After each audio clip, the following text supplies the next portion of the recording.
현재 강화도는 개신교 교회가 200개가 넘게 있다고 합니다. 그리고 인구의 절반 정도가 그리스도인이라고 합니다. 강화도에서 두 번째로 세워진 교회는 홍의교회입니다. 그 마을의 훈장이었던 박능일이라는 분이 복음을 받아들이자 서당이 예배당이 되었고 교회가 시작되었습니다. 그 마을 사람들이 훈장님을 따라서 예수를 믿기 시작했습니다. 그 교회에서 예수를 믿고 처음 세례를 받은 사람이 7명이었습니다. 그들은 세례를 받고 이름을 바꾸었습니다. 그 이유가 이러하였습니다.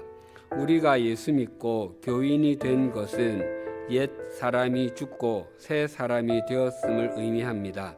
새로 태어난 아기에게 이름을 지어주듯 거듭난 우리가 새 이름을 갖는 것은 당연합니다. 그런데 이분들이 한국의 전통 장명법으로 그것도 돌림자 전통으로 개명했습니다. 우리가 비록 같은 집안 사람은 아니지만 한날 한시에 세례를 받아 한 형제가 되었습니다. 그리고 우리가 모두 이 마을에서 처음 믿었으니 모두 한 일자를 돌림자로 하여 이름을 바꿉시다라고 했습니다. 그들은 은혜은, 은혜해, 충성충, 거룩할 성, 사랑의, 하늘천, 순할순, 믿을신, 능할능, 바랄희자와 같은 글자를 적은 쪽지를 주머니에 넣고 함께 기도한 후에 한 사람씩 그 쪽지를 꺼냈습니다. 그래서 신자가 뽑히면 신일, 천자가 뽑히면 천일, 성자가 뽑히면 천일 이렇게 되었습니다. 그래서 홍의교회에 박능일, 권신일, 권인일, 김경일, 김부일, 주광일, 장량일 등이 그렇게 해서 나왔습니다. 그런데 우리 이름의 돌림자는 전통적으로 친족 간의 촌수와 학렬을 알려주는 것입니다. 그런데 그리스도인들은 그 서열도 깼습니다. 그래서 예수를 믿지 않던 사람들은 저 사람들은 위아래도 없다라고 비아냥거렸지만 그리스도인들의 의식은 분명했습니다. 그들은 이렇게 고백했습니다. 우리가 세속적으로는 부자간, 즉 아버지와 아들간, 숙질간, 아저씨와 조카간이라 할지라도 신앙적으로는 같은 하나님의 자녀일 뿐입니다. 우리는 육적인 질서를 따르기보다 영적인 질서를 따르기로 했습니다. 그들은 주님 안에서 새로운 존재가 되었음을 확인하고 새로운 삶을 살기로 결단했습니다. 이 홍의 마을에 종순일이라는 부자가 있었습니다. 마을에서 그의 돈을 빌려 쓰지 않은 사람이 거의 없을 정도였습니다. 그가 그리스도인이 되고 마태복음 18장에 나오는 용서할 줄 모르는 종의 비유를 읽었습니다. 마을 부자 종순일은 그 말씀을 읽고 며칠 동안 고민을 하다가 주일 오후 예배를 마치고 자기에게 돈을 빌려간 마을 사람들을 모두 자기 집으로 불러 모았습니다. 그는 자신이 읽은 용서할 줄 모르는 종 비유의 말씀을 들려준 후에 이렇게 선언했습니다. 오늘 이 말씀에 나오는 악한 종이 바로 나외다. 내가 주님의 은혜로 죄사함을 받은 것이 1만 달란트 빚 탕감 받은 것보다 더 크거늘 내가 여러분에게 돈을 빌려주고 그 돈을 받으려 하는 것이 100데나리온 빚을 탕감해 주지 않은 것보다 더 악한 짓이요. 오늘부로 여러분에게 빌려준 돈은 없는 것으로 하겠습니다. 그는 그렇게 말한 후에 모두가 보는 앞에서 빚 문서를 꺼내고서 불살라 버렸습니다.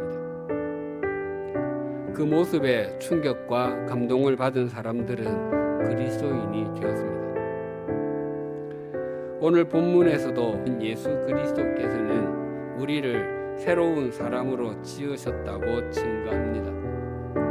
오늘 본문 이렇게 증거합니다. 법 조문으로 된 계명의 율법을 폐하셨으니 이는 이 둘로 자기 안에서 한 새 사람을 지어 화평하게 하시고, 여기서 말하는 새 사람은 이전에는 한 것이었는데 수선하여 새 것처럼 만든 사람이 아니라 이전과는 완전히 다른 새롭게 창조된 사람이라는 의미입니다. 즉 새로운 종족입니다. 교회는 그리스도의 피로 새롭게 창조된 존재입니다. 이전에는 존재하지 않았던 것입니다. 교회가 생겨난 것은 하나님의 천지 창조와 같은 것입니다.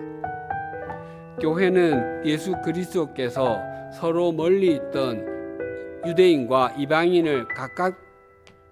이방인의 사이를 가깝게 하시거나 도로를 깔아 주셔서 함께 모이게 한 연합체가 아니라 전적으로 새롭게 창조하신 새로운 존재라고 하십니다. 우리가 예수 그리스도로 말미암아 새로운 피조물이 되었다면 과거에만 머물러 세속적 가치관의 시선으로 생각하지 않아야 합니다. 현재 우리의 모습은 과거 삶의 총합인 것은 틀림없습니다. 그러나 과거에만 머물러 고착되는 것은 바른 삶의 태도가 아닙니다. 사도 바울은 이렇게 고백했습니다.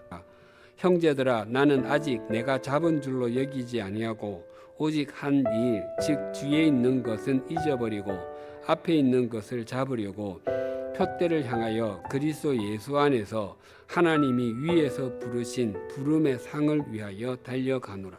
정현종 시인의 방문객이라는 시의 전반부가 이러합니다. 사람이 온다는 건 실은 어마어마한 일이다. 그는 그의 과거와 현재와 그리고 그의 미래와 함께 오기 때문이다.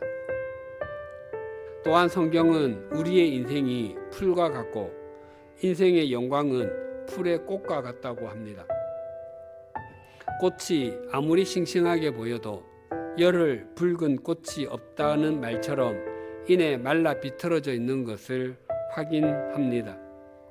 우리의 인생을 돌아보면 지난 10년, 20년, 30년이 얼마나 빨리 지나갔습니까? 그러나 우리의 인생이 어마어마할 수 있는 것은 예수 그리스도께서 십자가에서 피를 흘려주심으로 우리를 한 새 사람으로 지으셨기 때문입니다. 우리가 그 주님 안에 있으면 우리의 과거와 현재, 미래를 달라지게 하시고 새롭게 해 주십니다.